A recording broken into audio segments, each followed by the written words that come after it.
Before we start this video, I just want to thank you all for 50 subscribers. Last video, I said if we make it to 50 subscribers, I'll start making 3 videos a week. I still can't believe we have 50 people wanting to watch my dumbass talk for a few minutes. And I'm so happy that we built up this channel so quickly within a month to already have 50 subscribers.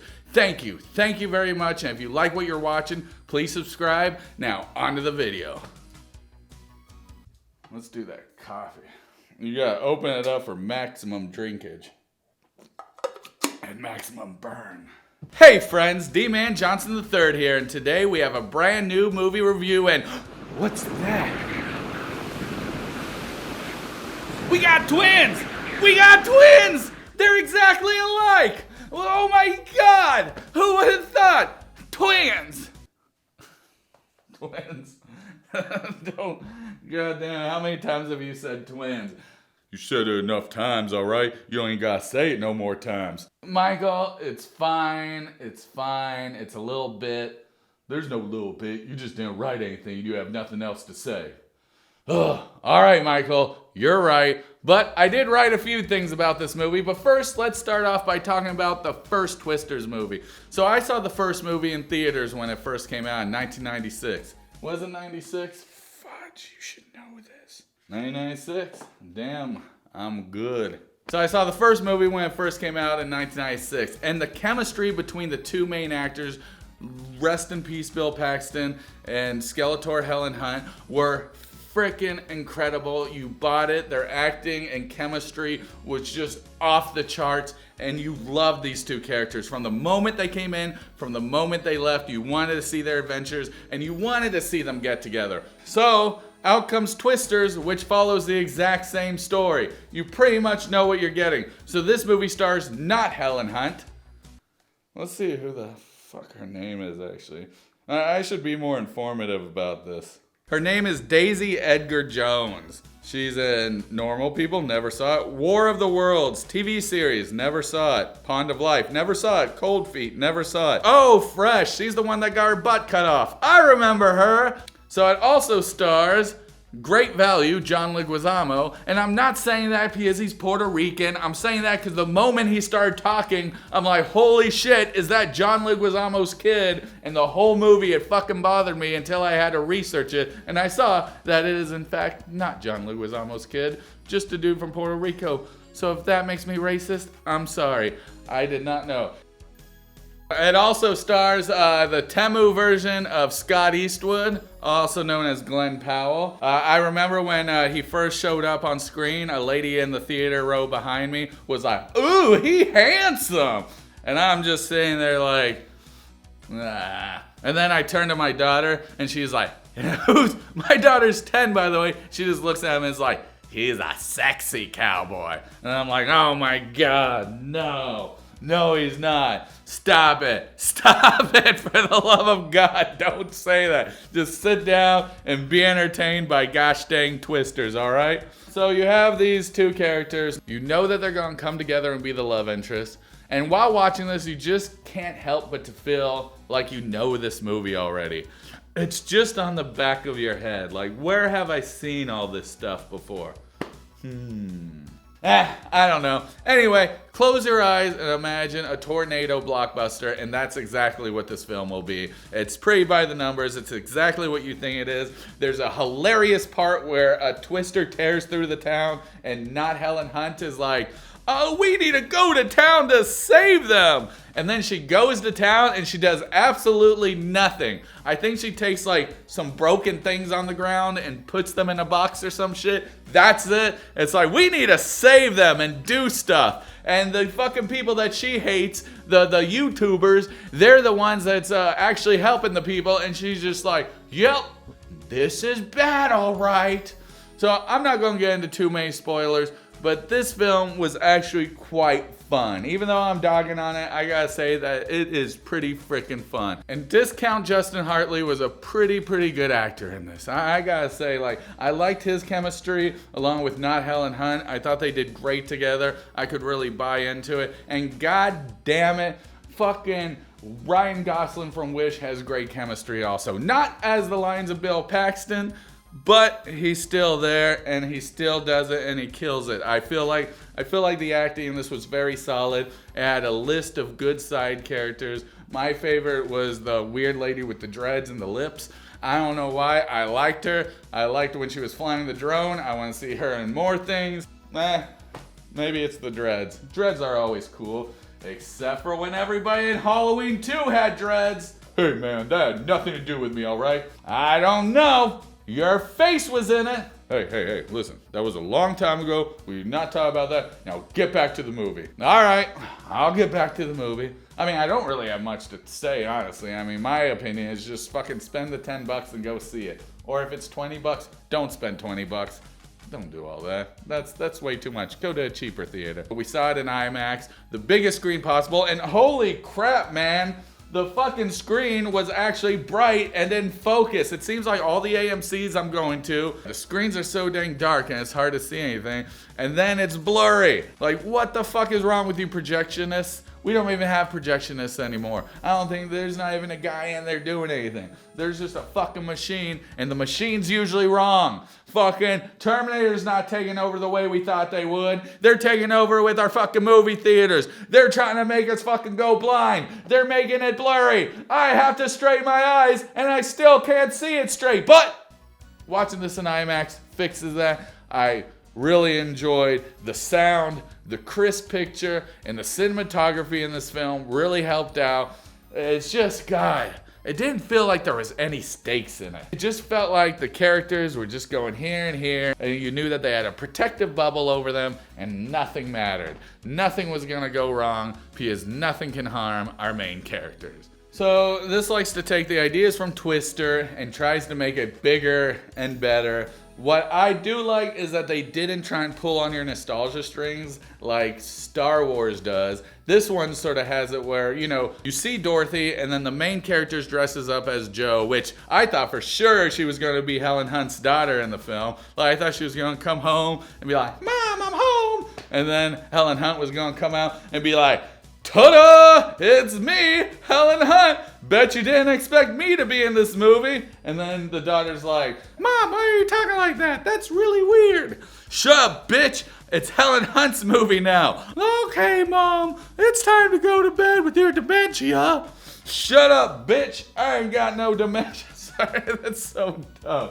What am I even doing? I'm not even talking about the movie. There's not much to talk about. It's just Twisters. But again, that's all it is. I mean, it's like it's just a high budget version of those Asylum films. I had fun with it though. I liked it. It wasn't boring at all. See, sometimes when you enter a movie, your mind starts wandering and then you start feeling this intense feeling of boredom. I like to call this the suck zone. Thankfully, this movie didn't have a suck zone. This movie was pretty entertaining from beginning to end and I really enjoyed it. Surprisingly, I mean, there's nothing great about it. I started watching the first one yesterday and I realized that I actually liked the first movie better. And maybe it's nostalgia, maybe it's something else, but I just felt like they just did everything better. It was actually storm chasing. They went out, they're like, okay, this is where the next storms are going, let's go. And it's you see them riding, you see them playing the music, and this one, it just feels like no matter where they're at, the storms is gonna be there. Like, it's like, let's stand outside and look up. Yep, there goes the storm. That was easy. There was no traveling to it. It was too easy, Michael. It's too easy.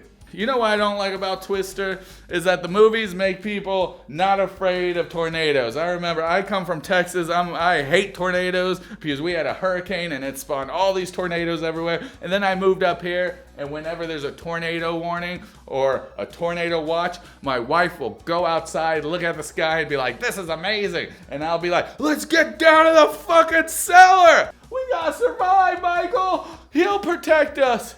No, I won't. Ooh, Michael, you so mean, you so rude, you ain't nice.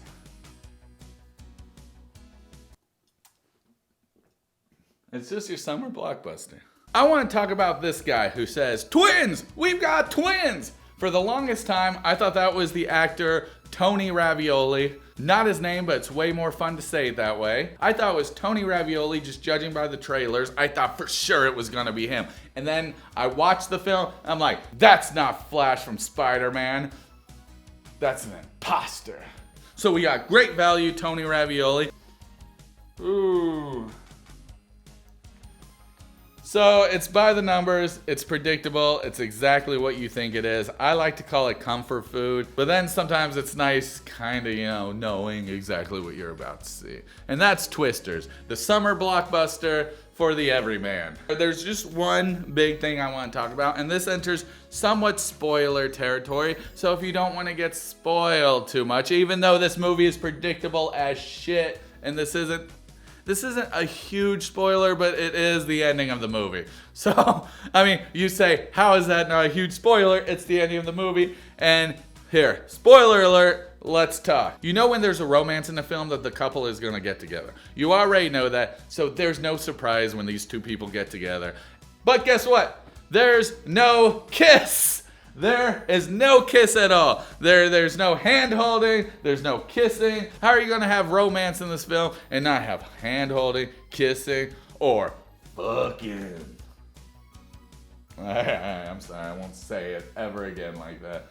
I'm perplexed. And I saw an interview with with the lead actress, and she's like, "Oh, I like it better this way. It makes it non-cliche." The whole film is a cliche. Remember when the first film had the drive-in and the twister came? This had the exact same thing, but with the rodeo. And then it had this. Oh God, it's just like the same fucking movie. And it's so weird because I was listening to podcasts and stuff just to get as much information about this film as possible, and they all say, oh, it's so different. There's so many things and I'm just like, how the fuck is it different? You have somebody where something bad happens to them when they were really young, and then she becomes Bill Paxton and Helen Hunt. She becomes a meteorologist. He becomes a weatherman, or maybe they're the same fucking thing. So she becomes a meteorologist wherever she lives, and then she needs to come back for one last job, and then she comes back for one last job, and then there's somebody who she doesn't like, who they're against, total opposites, just like Bill Paxton and Helen Hunt, who were in the middle of a divorce, and then somehow, against all odds, they fall in love and don't kiss or fuck. I guess the main thing is Twisters woke? I've been hearing that Twisters are woke, and I'm gonna say, no. What? If Twisters is woke, then so is Evil Dead Rise for having a transgender character in it. Oh my God, who cares? It's 2024. Grow the fuck up. Woke is a term used by weak-ass people who want to use it for stuff that they don't like. And you know what I don't like? I don't like tornadoes. And look over there. There goes a goddamn tornado. That tornado's woke as shit. But it's over there, so it's fine, because we're over here. Now, I want to talk about this one article I saw. I don't know why I looked up, is Twister woke? And this article came up. It's from Snyder's Soapbox. And for those wondering, it's not Zack Snyder's Soapbox. It's the Bible and Christian book reviews along with original articles.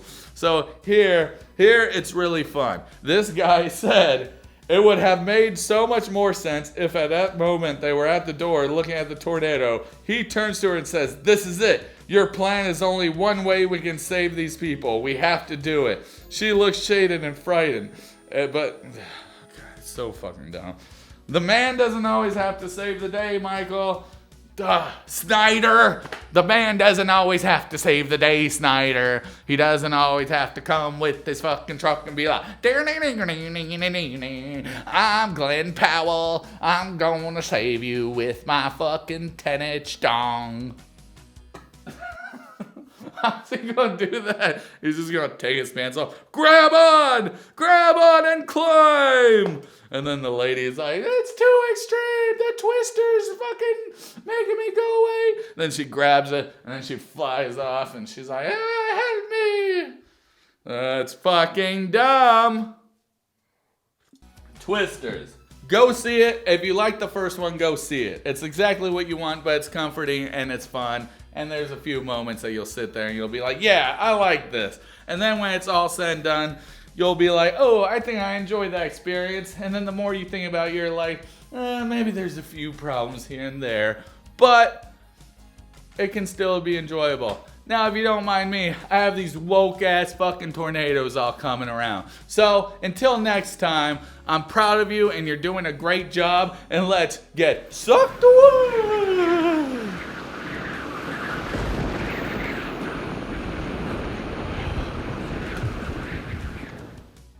Now I'm dizzy and that wasn't even fucking funny.